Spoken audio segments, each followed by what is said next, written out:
ஆச்சி மசாலா. எந்த சமையலும் ருசி தேடும் ரகசியம் 20 ரூபாய். தமிழ்நாட்டில் இப்போ சினிமா நட்சத்திரங்களோட அரசியல் இன்றைய பற்றின பேச்சு தான் ஒரே ஒரு ட்ரெண்டிங் டாப்பிக்காக போயிட்டுருக்கு.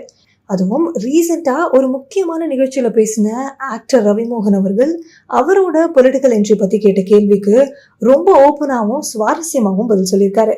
அரசியலுக்கு வர வாய்ப்பு இருக்கா, எப்போ வருவீங்க அப்படின்னு நிருபர்கள் கேட்டப்போ அவரு கொடுத்த பதில் தான் இப்போ சோஷியல் மீடியாவில் செம ட்ரெண்டிங்காக போயிட்டுருக்கு.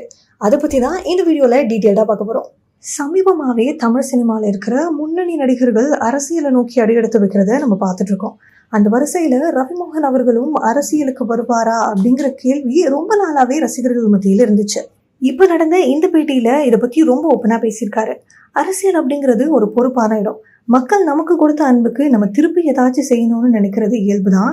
ஆனால் அதுக்கு சரியான நேரமும் திட்டமிடுறதும் அவசியம் அப்படின்னு சொல்லியிருக்காரு. அதாவது உடனடியாக கட்சி ஆரம்பிக்கிற திட்டம் எதுவும் இல்லை அப்படின்னும், எதிர்காலத்தில் மக்களுக்கான சேவைன்னு வரும்பொழுது அரசியலை முழுமையாக மறுக்க முடியாது அப்படிங்கிற மாதிரியும் ஒரு ட்விஸ்டான ஆன்சரை கொடுத்துருக்காரு. தமிழ்நாடை பொறுத்த வரைக்குமே சினிமாவும் அரசியலையும் எப்பவுமே பிரிக்க முடியாத ஒன்றா தான் இருக்குது.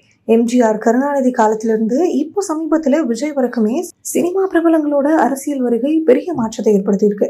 அந்த சூழலில் ரவிமோகன் மாதிரி இருக்க ஒரு ஆக்டரும் அரசியலை பற்றி பேசும்பொழுது அது மக்கள் மத்தியில் பெரிய கவனத்தை பெறுது. அவர் பேசும்போது கூட இப்போதைக்கு என்னோட முழு கவனமும் நல்ல படம் பண்ணுறதுலையும் ரசிகர்களை என்டர்டைன் பண்ணுறதுலையும் தான் இருக்குது அப்படின்னும், ஆனால் கால சூழ்நிலை என்ன முடிவு பண்ணுதோ அதை நாம ஏற்றுக்கிட்டு தானே ஆகணும் அப்படின்னு ரொம்ப நிதானமாக பதில் சொல்லியிருக்காரு. இப்போ பலரும் கேட்குற கேள்வி என்ன அப்படின்னு பார்த்தா, இது சும்மா ஒரு பொதுவான பதிலா இல்லை நிஜமாவே எதிர்கால அரசியல் என்ட்ரிக்கான அஸ்திவாரமா அப்படின்னு இருக்கு. இப்போதைக்கு சினிமாவில் புது படங்கள் பண்ணுறதுல பிஸியாக இருந்தாலும் சமூக பிரச்சனைகளை பற்றி தன்னுடைய பார்வையை அவர் அப்பப்போ வெளிப்படுத்திட்டு தான் இருக்காரு. அதனால இப்போதைக்கு நோ சொன்னாலும் எதிர்காலத்தில் அவர் அரசியலுக்கு வந்தால் கண்டிப்பாக அது ஒரு சுவாரஸ்யமான நகர்வாக தான் இருக்கும் அப்படின்னு சினிமா வட்டாரத்திலையும் அரசியல் விமர்சகர்களும் நினைக்கிறாங்க. ரவிமோகனோட இந்த ஓப்பன் டாக் பற்றி நீங்கள் என்ன நினைக்கிறீங்க அப்படின்னும், அவர் எதிர்காலத்தில் அரசியலுக்கு வரணுமா இல்லை தொடர்ந்து படங்கள் மட்டுமே பண்ணால் நல்லா இருக்குமா அப்படின்னு உங்களோட கருத்துக்கள் என்ன அப்படிங்கிறத மறக்காம கமெண்ட் செக்ஷனில் சொல்லிட்டு போங்க.